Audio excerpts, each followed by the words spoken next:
Shalom, selamat pagi Bapak Ibu Saudara yang terkasih di dalam Tuhan Yesus Kristus. Salam sejahtera untuk kita sekalian.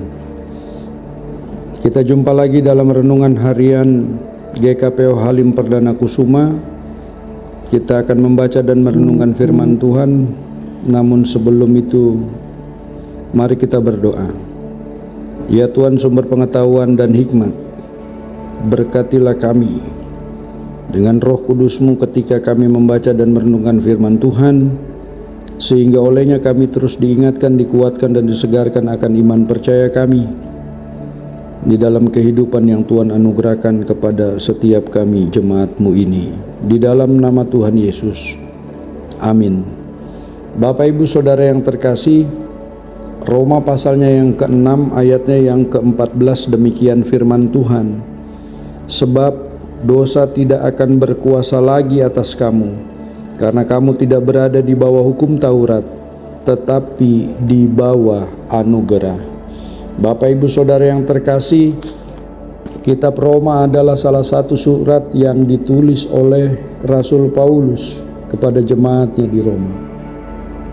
Surat ini ditulis untuk menjelaskan dan mengajarkan dasar-dasar iman Kristen, serta memberikan nasihat praktis kepada jemaat, termasuk bagi dan untuk kita juga saat ini. Dan Roma pasal 6 ini adalah bagian dari surat tersebut yang membahas pembebasan dari dosa dan hidup dalam kebenaran Kristus. Bapak Ibu Saudara, ini merupakan salah satu bagian penting dalam teologi Paulus tentang pentingnya iman Kristiani dan pembebasan dari hukum dosa. Pasal ke-6 ini, Rasul Paulus mengajarkan tentang pentingnya kesatuan dengan Kristus dalam kematian dan kebangkitannya. Ia menjelaskan bahwa ketika seseorang percaya kepada Tuhan Yesus, ia menjadi satu dengan Kristus dalam kematian dan kehidupannya yang baru. Oleh karena itu, seseorang yang telah percaya kepada Tuhan diharapkan untuk hidup dalam ketaatan kepadanya dan menjauhi dosa. Bapak Ibu Saudara, Rasul Paulus menekankan bahwa iman Kristiani bukanlah alasan untuk terus hidup dalam dosa, tetapi sebaliknya, di mana iman tersebut harus menghasilkan perubahan dalam perilaku dan karakter seseorang. Ia menyatakan bahwa kita harus mati bagi dosa dan hidup bagi Allah melalui kesatuan dengan Kristus. Pesan ini sangatlah relevan bagi jemaat di Roma pada waktu itu, yang sedang menghadapi tekanan dari budaya dan kebiasaan sekitarnya yang bertentangan dengan ajaran Tuhan Yesus. Dengan mengajarkan bahwa iman Kristen mengubah hidup seseorang, Rasul Paulus ingin memperkuat iman mereka dan memotivasi mereka untuk hidup sesuai dengan kehendak Allah. Bapak Ibu Saudara, di sini Rasul Paulus menegaskan bahwa bagi mereka yang telah percaya kepada Tuhan, dibaptis dalam nama Tuhan, mereka harus menganggap diri mereka mati bagi dosa. Baptisan adalah simbol kematian dan kebangkitan bersama Kristus. Sebagai orang percaya, mereka seharusnya hidup dalam kesadaran akan kematian terhadap dosa dan kehidupan baru bersama dengan Tuhan. Lalu Rasul Paulus menjelaskan bahwa baptisan adalah simbol penguburan terhadap kehidupan lama yang didominasi oleh dosa dan kebangkitan ke dalam hidup baru bersama Tuhan Yesus Kristus. Ini adalah perubahan fundamental.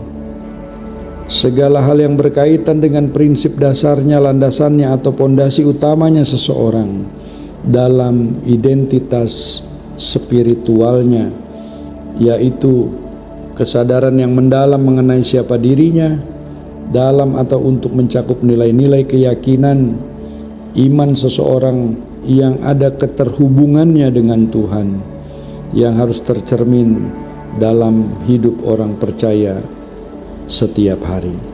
Bapak Ibu Saudara yang terkasih, Rasul Paulus menjelaskan juga konsekuensi spiritual dari kesatuan dengan Kristus dalam kematian dan kebangkitannya. Manusia lama atau kehidupan yang dikuasai oleh dosa telah mati bersama Kristus, sehingga orang percaya tidak lagi menjadi hamba dosa. Ini menegaskan pembebasan dari kekuasaan dosa bagi orang percaya. Rasul Paulus juga menegaskan keyakinan bahwa bagi mereka yang percaya kepada Tuhan Yesus, mereka akan hidup bersama dengannya, mengikuti kemenangannya atas maut.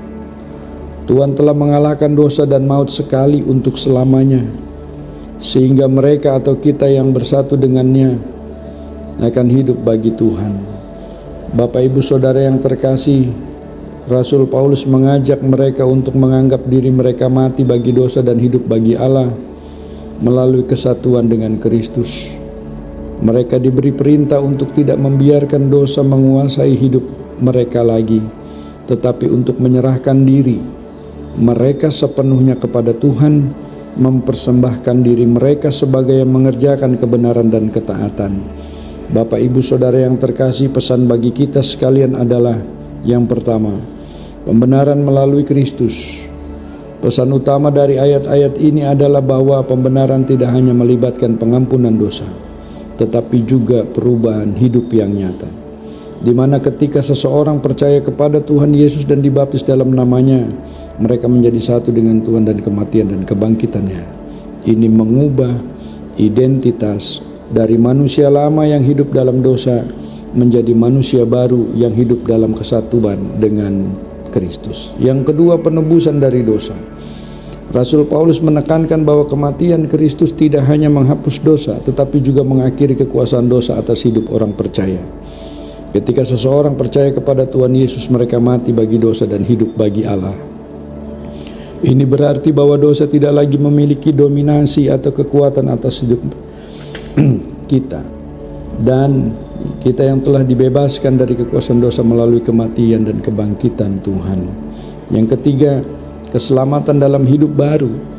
Keselamatan yang disediakan oleh Tuhan bukanlah hanya tentang masuk surga setelah kita meninggal, tetapi juga tentang hidup yang baru dan berubah sewaktu kita masih hidup di dunia ini.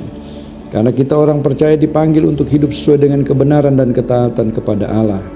Ini melibatkan penyerahan diri sepenuhnya kepada Tuhan, menggunakan hidup ini dalam kebenaran dan ketaatan. Bapak Ibu Saudara yang terkasih di dalam Tuhan Yesus Kristus, pada akhirnya orang percaya adalah bahwa iman kita bukanlah sekedar tentang pengampunan dosa, tetapi juga tentang transformasi atau perubahan hidup yang menyeluruh melalui kesatuan dengan Kristus.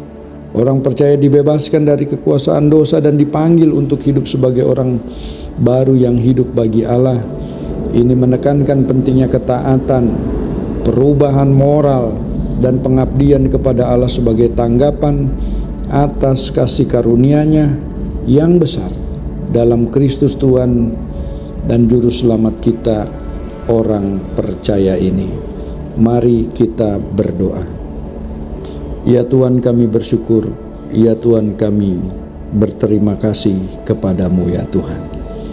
Berkatilah hidup dan kehidupan kami ketika kami menikmati kehidupan di dunia ini sebagai orang percaya yang dipanggil untuk hidup sesuai dengan kebenaran dan ketaatan kami kepada Allah, yang menyerahkan diri sepenuhnya kepada Tuhan. Mampukan kami untuk menggunakan hidup ini dalam kebenaran dan ketaatan hidup kami kepadamu. Kami menopang di dalam doa yang berkekurangan di dalam nama Tuhan Yesus, kiranya Tuhan memberikan berkat kecukupan. Yang sakit di dalam nama Tuhan Yesus, kiranya Tuhan memberikan kesembuhan, pemulihan, kekuatan dan kesehatan yang baik dari Tuhan. Dan untuk semua orang yang berduka cita, kami berdoa di dalam nama Tuhan Yesus, kiranya Tuhan memberikan kekuatan iman, penghiburan sejati dari kuasa Roh Allah yang kudus. Berkatilah hidup dan kehidupan kami ya Tuhan, di sepanjang hari ini, esok dan hari-hari selanjutnya. Kami berdoa di dalam nama Tuhan Yesus. Amin.